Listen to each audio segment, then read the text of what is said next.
Today, I'd like to share with you a different paradigm, one that you may or may not have heard of, but that certain companies around the world are practicing very well, and they've turned out to be some of the most successful companies in the world. You'd almost say it's one of the best kept public secrets around. So this paradigm is not just a theory, it's based on 31 years of research as well, and quite a lot has been documented. In fact, I'm surprised that it hasn't become mainstream yet. Okay, and this journey, we at IQ Business in Cape Town have actually also begun this journey, and it is very much a journey to a new business paradigm.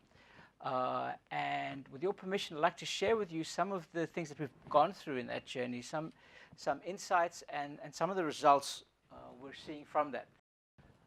Okay, so let's look at the normal business paradigm.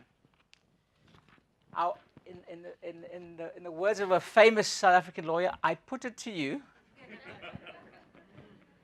that most companies are only interested in financial value, shareholder value. They're only interested in how they can make money. They will sell their customers, even your companies. I want you to be honest. You don't have to put up your hand so your colleagues won't see. But most companies will sell their customers whatever they will buy, as long as they buy it. Whether it actually adds value to them, real value, they don't really care about that. They're in business to make money. Yeah, agreed? Yeah, and that most companies will also use their employees as assets to be sweated to achieve that financial value. That's the traditional paradigm. So some people might say, well, what's wrong with that? That's how some of the biggest companies in the world were built, right? Fortune 500 is full of companies that have done that and that have got to the top. But I would say then, if that's so sustainable, how come up to 50% of the Fortune 500 drop out of the Fortune 500 after 10 years? If that's such a great model. And let's not kid ourselves. Because this model of pure financial value has got us to where we are today, there's no guarantee that will get us to where we need to go in the future. Let's think about a couple of things. Gen Y. Some of you work with Gen Y. Some of you are Gen Ys. So you'll know. They are dramatically, and thank God for the Gen Ys, because they're dramatically shifting the power away from just the organization to the employee as well.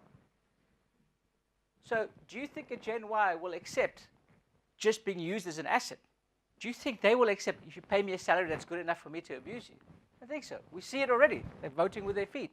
Think about strike actions in this country, where we know a lot about it. It's not just that the power rests with the owners of the companies anymore. People have got to a point, talent, workforce have got to a point where they're changing this whole paradigm from the bottom.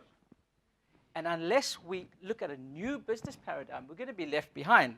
And increase competition. If we just look at our South African context, where our economy and our GDP has been nearly flat for, close to flat for a couple of years, it means increased competition. That means if you're a company that's working off this paradigm, you're going to have a problem pretty soon, because your customers will demand more. And even though we have high unemployment, we also have a shortage of talent. It's kind of a strange situation, but that's the reality in South Africa. So you're going to have to come up with different answers. You're going to have to think in different ways with how, what our business paradigm is as a whole. So I would say that this old paradigm is rapidly less sustainable, and it doesn't facilitate optimum growth. Because customers simply will go to a supplier that really cares about adding value to them, rather than someone who's just interested in their short-term value. And talent, you won't attract great talent, and you won't be able to hold on to the talent you have if your model is this traditional model. Anyway, so, the antithesis of that is we'd say, okay, so it makes sense then to add value more than just financial value, but also for employees, also for customers, and actually society as well. Because how can you do good business in an unstable society? We've seen the costs of that to the country already as well. So what we're saying as a one-off, it's a very simple concept, but that in everything that you do, in order to be sustainable and have a maximum possible growth, you've actually got to add value in all four of these areas for it to be sustainable. At the very least, that is to retain your customers and to retain your employees. But actually, if you think about it from the upside, engaged employees and more loyal employees will deliver better services to your customers, which will lead to more engaged and loyal customers, which leads to more profit. It's so obvious, I can't believe we're not doing it yet in everything that we do. We all know it, but we don't organize our organizations in that way.